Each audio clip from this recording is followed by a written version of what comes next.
কিন্তু ঢালাওভাবে মাদ্রাসার ছাত্রদেরকে জঙ্গি হিসেবে চিত্রিত করা, দাড়ি টুপি থাকলে বিশ্ববিদ্যালয়ের ছাত্রদেরকে হলে শিবির বলে নির্যাতন করা, এইটা কিন্তু আমরা কোনোভাবেই আর অ্যালাউ করব না। এই দেশের দাড়ি টুপি মাদ্রাসা আলেম ওলামাকেই এক ধরনের জঙ্গি হিসেবে চিত্রিত করার প্রবণতা আমাদের মিডিয়া সহ নানান জায়গায় আমরা দেখেছি। এবং দক্ষিণ এশিয়ায় এর সাথে আরো যুক্ত হয়েছে হিন্দুত্ববাদ। ফলে আমাদের স্বাভাবিকভাবে সাধারণ মুসলমান অনেকেই দাঁড়িয়ে রাখেন, অনেকেই রাখেন না, আমাদের আলেম ওলামা মাদ্রাসা ছাত্র, তাদেরকে আদারাইজ করে ফেলা, তাদেরকে সমাজ থেকে বিচ্ছিন্ন করে ফেলা, যেন বা তারা সমাজের ভিতরে অন্য একটা সেগমেন্টের লোক, কিন্তু তারা তো আমাদের সমাজেরই অংশ, আমাদের ভাই বন্ধু, আমাদের আত্মীয় স্বজনরাই তো মাদ্রাসায় পড়ে। আমরা কেউ স্কুল কলেজে পড়েছি, আমার ভাই বোনেরা কেউ মাদ্রাসায় পড়েছে। ফলে এই যে তাদেরকে আলাদা করে দেওয়ার একটা রাজনীতি, সমাজকে বিভাজিত করে দেওয়া হয়েছে এই রাজনীতির মাধ্যমে, এটার একটা রূপ আমরা দেখেছি 13 সালে শাপলা এবং শাহবাগের মধ্য দিয়ে। এবং এর ফায়দা নেওয়ার চেষ্টা করেছে সেই সময়ের ফ্যাসিস্ট সরকার, শেখ হাসিনার সরকার। আমি আরেকটা কথা বলতে চাই যে আমার ব্যক্তিগত মত হচ্ছে রাজনৈতিক লড়াই এর দায়িত্ব আসলে রাজনৈতিক দলগুলোর।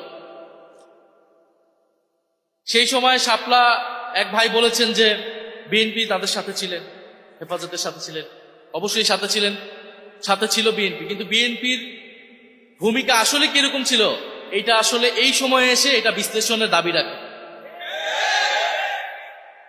দেশের জনগণের একটা বড় অংশ যখন বিপদগ্রস্ত, এরকম একটা রাজনৈতিক হত্যাকাণ্ড হচ্ছে, রাজনৈতিক দল হিসেবে, বিরোধী দল হিসেবে বিএনপির উচিত ছিল সেই আন্দোলনে নেতৃত্ব নেওয়া, আরো বোল্ড ভূমিকা রাখা।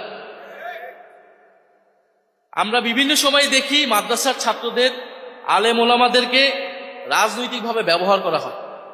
এই যে মৃত্যুর মুখে, গুলির মুখে ঢাকা শহরে এনে মাদ্রাসার ছাত্রদেরকে ঠেলে দেওয়া হলো, এর দায় কি বাংলাদেশের সেই সময় সকল রাজনৈতিক দল নেবে না? অবশ্যই আমি মনে করি নেওয়া উচিত। অবশ্যই ফ্যাসিস্ট সরকার, তার যৌথ বাহিনী, তার পুলিশ বাহিনীর এটার দায়, কিন্তু আমাদের রাজনৈতিক দলগুলার যদি আরো রাজনৈতিক ভূমিকা থাকতো, সক্রিয় ভূমিকা থাকতো, তাহলে হয়তো এই ধরনের হত্যাকাণ্ড আমরা এড়াতে পারতাম। ফলে আমরা চাই না যে আমাদের আলেম ওলামা, আমাদের মাদ্রাসার ছাত্রদেরকে তাদেরকে গুটি হিসেবে ব্যবহার করা হোক, ক্ষমতার হাতিয়ার হিসেবে কেউ ব্যবহার করুক, এবং তাদেরকে সমাজে অপরায়ণ করে রাখা হোক, সমাজে আদার করে রাখা হোক। তারা এই সমাজেরই অংশ, তাদেরও নাগরিক অধিকার আছে, তাদেরও দাবি দেওয়া থাকলে তারা সেটা প্রকাশ করবে, সরকার সেটা বিবেচনা করবে, সরকার তাদের সাথে ডায়ালগ করবে যে সেই দাবি কতটুকু তারা মানবে, কতটুকু মানবে না।